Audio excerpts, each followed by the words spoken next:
Hello दोस्तों, आज हम डिस्कस करेंगे जो भी हरियाणा पुलिस का एग्जाम होने वाला दोस्तों उसमें बीएनएस बीएनएसएस दोस्तों यहाँ से क्वेश्चन भर कर आएंगे। आपको पता होगा कि हरियाणा पुलिस में agriculture, animal husbandry, Haryana police data, नई धाराएं और एक्ट से दोस्तों 15 क्वेश्चन बनेंगे।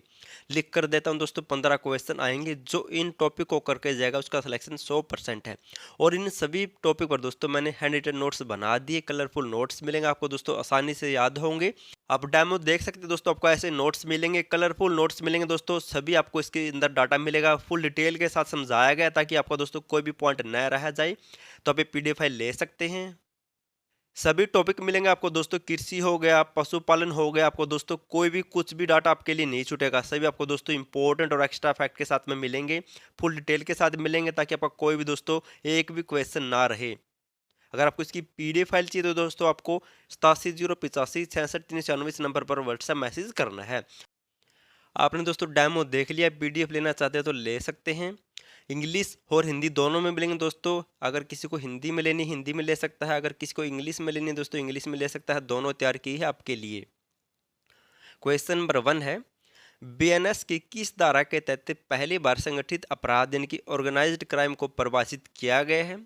तो भारतीय न्याय संहिता में दोस्तों पहली बार संगठित अपराध को किस धारा के तहत परिभाषित किया गया है? तो इसका राइट आंसर होगा ऑप्शन बी, धारा 111 के तहत पहली बार दोस्तों बीएनएस में ऑर्गेनाइज्ड क्राइम को परिभाषित किया गया है।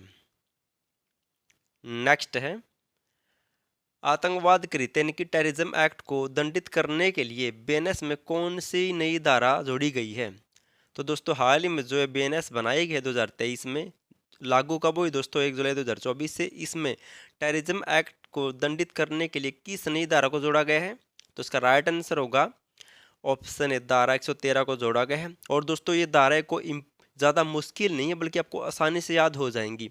हमें दोस्तों यहाँ पर कोई एडवोकेट नहीं बनना कि हमें पूरी लिस्ट 400 की 400 धाराएं करनी ही करनी होगी। लगभग दोस्तों 50 से 60 धाराएं हैं जो एग्जाम में पूछी जाएंगी, और वही धाराएं पूछी जाएंगी जो दैनिक जीवन में घटित होती है। जैसे किसी ने रेप कर दिया, किसी ने छेड़छाड़ कर दी, किसी ने किसी को चोट पहुंचा दी, किसी ने डकैती कर ली, लूटपाट कर ली, हत्या कर दी, हत्या का प्रयास कर दिया, किसी ने दोस्तों कार से किसी को उड़ा दिया, किसी ने एसिड हमला कर दिया है दोस्तों।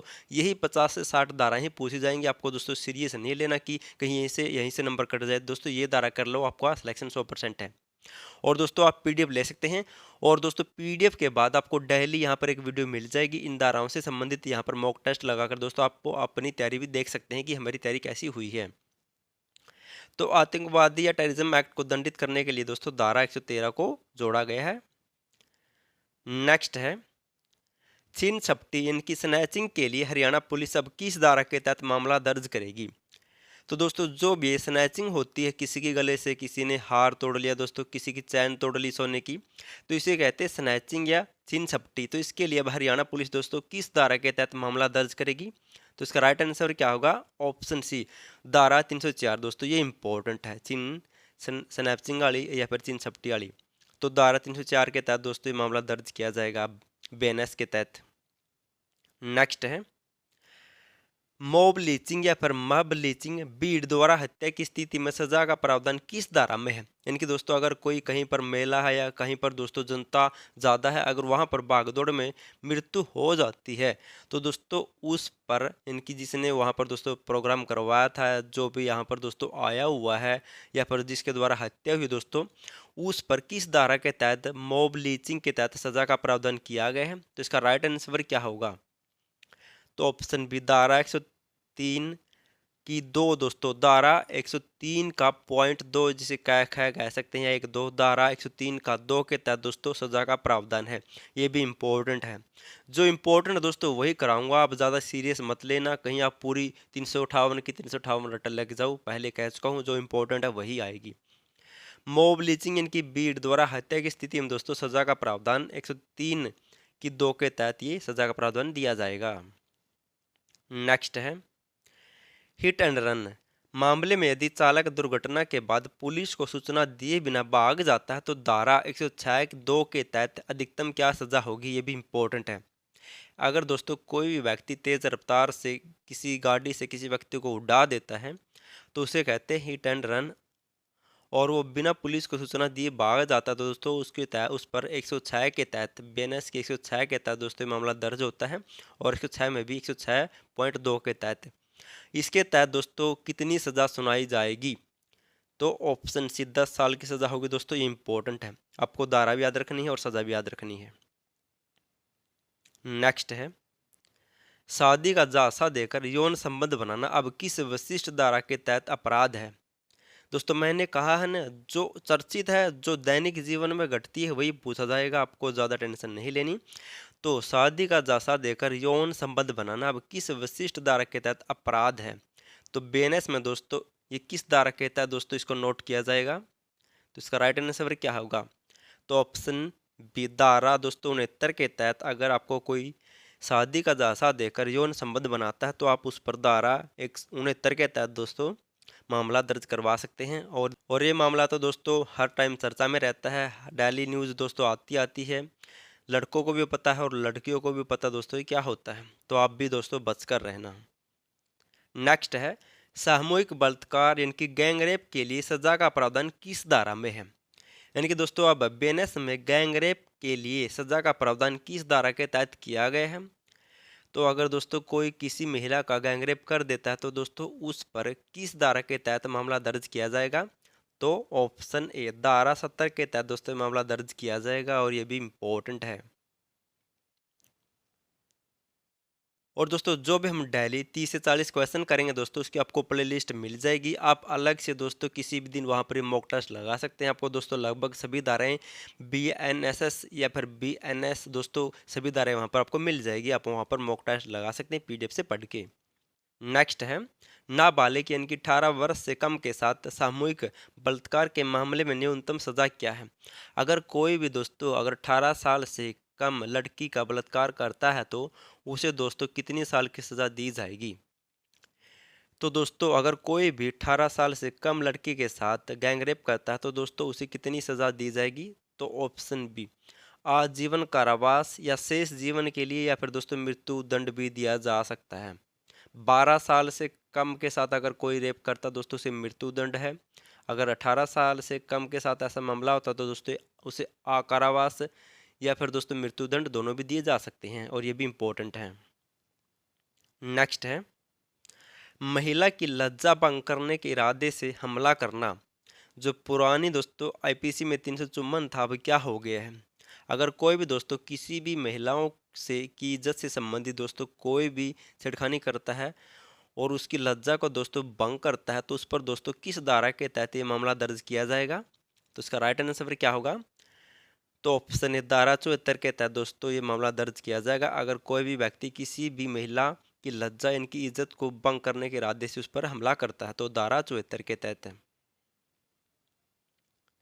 नेक्स्ट है और मोस्ट इम्पोर्टेंट है, दहेज मृत्यु को बीएनएस की किस धारा में रखा गया है? अगर कोई भी व्यक्ति दोस्तों अगर किसी महिला पर दहेज से संबंधित दोस्तों हमला करता है और दहेज के लिए उसकी मृत्यु कर देता है दोस्तों उस पर किस धारा के तहत ये मामला दर्ज किया जाएगा? तो धारा 80 ऑप्शन सी राइट होगा। मोस्ट इम्पोर्टेंट क्वेश्चन ये भी रट लेना है। तो दहेज मृत्यु के तहत दोस्तों अब धारा 80 के तहत ये मामला दर्ज किया जाएगा। नेक्स्ट है, बीएनएस के अनुसार सामुदायिक सेवा इनकी कम्युनिटी सर्विस किस धारा के तहत एक सजा है? तो किस धारा के तहत दोस्तों इसको नोट किया जाएगा? तो इसका राइट आंसर क्या होगा? तो ऑप्शन बी धारा 4 के तहत दोस्तों अब सामुदायिक सेवा के तहत दोस्तों सजा का प्रावधान है। नेक्स्ट है, आपराधिक साजिश इनकी क्रिमिनल कॉन्स्पिरेसी के लिए अब कौन सी धारा लागू होगी? अगर दोस्तों कोई भी किसी के खिलाफ आपराधिक षड्यंत्र रचता है तो उसको दोस्तों अब किस धारा के तहत गिरफ्तार किया जा सकता है? तो इसका राइट आंसर क्या होगा? तो ऑप्शन बी धारा 61 के तहत दोस्तों अगर आप किसी के खिलाफ आपराधिक साजिश करते हैं तो आपको दोस्तों गिरफ्तार किया जा सकता है। अगर आपको पीडीएफ लेनी है तो दोस्तों आप ये पीडीएफ ले सकते हैं इस नंबर पर व्हाट्सएप मैसेज करके। आपको दोस्तों ये यहाँ पर मॉक टेस्ट मिल जाएगा। आप दोस्तों पीडीएफ से थ्योरी टाइप पहले पढ़ लेना फिर यहाँ पर मॉक टेस्ट लगा लेना। दोस्तों अगर आपको सिलेक्शन लेना है तो सबसे पहले दोस्तों आपको थ्योरी पढ़नी होगी फिर मॉक टेस्ट लगाना होगा। उसे ही कहते हैं दोस्तों सफलता का राज। नेक्स्ट है, लोक सेवक यानी कि पब्लिक सर्वेंट के कानून आदेश की अवज्ञा करना किस धारा में दंडनीय है। अगर सीधे बताऊं दोस्तों ये है क्या, अगर कोई सरकारी अधिकारी है, अगर वो दोस्तों कोई आदेश देता है, अगर आप उसकी आदेश का पालन नहीं करते तो दोस्तों आपके ऊपर कानून लागू होगा। मान लो जैसे अगर आप बस में हो, अगर आप टिकट नहीं लोगे दोस्तों, अगर आप उस तो आपके ऊपर दोस्तों ऐसी पब्लिक सर्वेंट के आदेश की अवज्ञा करने पर ये कानून लागू हो सकता है। तो 21 धारा के तहत लागू होगा, तो धारा ऑप्शन बी धारा 223 के तहत दोस्तों आपके ऊपर ये कानून लागू होगा। नेक्स्ट है, राजद्रोह शब्द को हटाकर देश की संप्रभुता के खिलाफ अपराध को किस धारा में रखा गया है। अब दोस्तों जो भी पहले आईपीसी थी उसमें दोस्तों राजद्रोह लागू किया गया था, लेकिन अब इस बीएनएस में राजद्रोह शब्द को हटाकर दोस्तों अब नया शब्द जोड़ा गया देशद्रोह। और ये राजद्रोह को हटाकर दोस्तों अब इसके खिलाफ अपराध किस धारा में रखा गया है, तो किस धारा के तहत होगा दोस्तों, ये तो मोस्ट इम्पोर्टेंट है, धारा 152। धारा 152 के तहत दोस्तों अब राजद्रोह को हटाकर देशद्रोह लागू किया गया है। नेक्स्ट है, मानहानि के लिए अब कौन सी धारा प्रभावी है। अगर आप दोस्तों किसी के खिलाफ झूठा मुकदमा दायर कर देते हैं और उसकी इज्जत में दोस्तों कुछ फर्क आ जाता है तो उसे कहते हैं दोस्तों मानहानि, किसी पर झूठा मुकदमा करना। तो दोस्तों आपके ऊपर फिर से मानहानि का दावा कर सकता है, और ये किस धारा के तहत दोस्तों लागू किया जाएगा, तो किस धारा के तहत होगा, तो ऑप्शन बी धारा 356 के तहत दोस्तों आपके ऊपर लागू किया जा सकता है। ज़्यादा मुश्किल नहीं दोस्तों, 3 से 4 बार याद करने पर आपको याद हो जाएंगी। और पहले ही कह चुका हूँ दोस्तों, आपको वकील बनने की ज़रूरत नहीं है, आपको पूरी 358 धाराएं पढ़ने की ज़रूरत नहीं है। 50 से 60 धाराएं दोस्तों, ज़्यादा से ज़्यादा कह रहा हूँ 50 से 60 धाराएं पढ़नी है। और वो भी दोस्तों मैं आपको पहले आप पीडीएफ से थ्योरी पढ़ें, यहाँ पर फिर मॉक टेस्ट लगाएं दोस्तों, सीरियस मत लेना, आपको आसानी से याद होगी सभी। नेक्स्ट है, हत्या मर्डर की परिभाषा और सजा अब किस धारा में है। हत्या और मर्डर की परिभाषा दोस्तों अब किस धारा में है, तो इसका राइट आंसर क्या होगा, तो धारा 103। अगर आप दोस्तों किसी की हत्या कर देते हैं तो उसको कैसे परिभाषित किया जाता है और उसमें क्या सज़ा दोस्तों अब बीएनएस में धारा 103 में परिभाषित किया गया है। ये भी मोस्ट इम्पोर्टेंट है दोस्तों, जो भी मैं करवाऊंगा वो सभी मोस्ट इम्पोर्टेंट है, आपको ये तो रट के जानी ही जानी है। नेक्स्ट है, हत्या का प्रयास यानी कि अटेम्प्ट टू मर्डर किस धारा के तहत दर्ज किया जाएगा।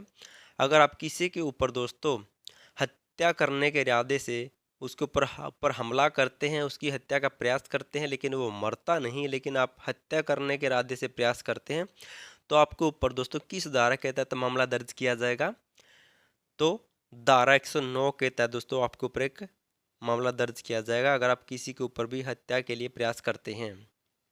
नेक्स्ट है, धोखाधड़ी चीटिंग के लिए पुरानी धारा 420 को किस धारा से बदला गया है।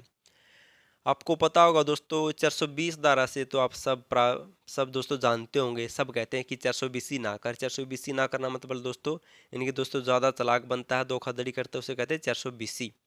आईपीसी में दोस्तों इसको 420 के नाम से जाना जाता था, धारा 420 से, लेकिन बीएनएस में दोस्तों अब 420 से क्या कर दिया इसका, तो ऑप्शन बी 318 कर दिया, ये भी नोट कर लेना, मोस्ट इंपॉर्टेंट है।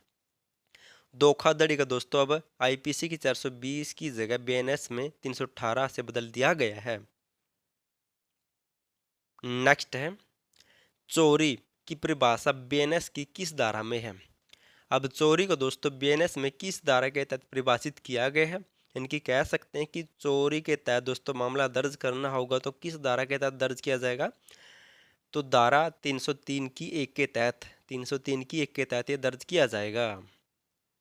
नेक्स्ट है, गंभीर चोट पहुंचाना किस धारा में है। अगर आप किसी के ऊपर दोस्तों गंभीर चोट पहुंचा देते किसी को, तो आपके ऊपर दोस्तों मामला दर्ज किया जाएगा, वो किस धारा के तहत दर्ज किया जाएगा, तो धारा 117 ऑप्शन सी इसका राइट होगा। दोस्तों डेली हम कुछ ना कुछ 30-40 क्वेश्चन करेंगे, आपको अलग से प्लेलिस्ट मिल जाएगी। पहले आप दोस्तों पीडीएफ से थ्योरी टाइप से पढ़ें, फिर यहाँ पर मॉक टेस्ट लगाएं। पीडीएफ लेनी तो दोस्तों आप इस नंबर पर व्हाट्सएप मैसेज कर सकते हैं, और साथ साथ आपको हरियाणा करंट अफेयर भी करनी होगी, क्योंकि दोस्तों 5 क्वेश्चन हरियाणा करंट अफेयर की आएंगी। और वीडियो पसंद आते वीडियो को लाइक, चैनल सब्सक्राइब जरूर कर देना, और वीडियो देखने के लिए थैंक यू सो मच।